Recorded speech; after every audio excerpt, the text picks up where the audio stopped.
निळू फुले यांनी आपल्या दमदार अभिनयाने लोकांची पसंती मिळवलीच होती.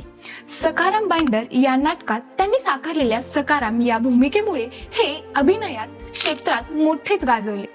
अनेकांना त्यांच्या भूमिकेची भुरळ पडली. सखाराम बाइंडरचं घर आहे आणि सखाराम बाइंडर तुमच्या आधीच्या मालकासारखा नाही. तो काय ते जरा वेगळंच समजून घ्यावं लागेल.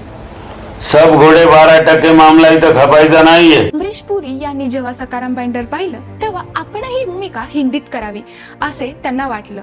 त्यांनी अतिशय ताकदीचा सखाराम साकारला. पण ज्यांनी निळू फुलेंना सखाराम साकारताना पाहिला होता त्यांना अमरीश पुरी यांचा सखाराम यांच्यात कमी वाटला आणि त्याच ताकदीचा वाटला नाही.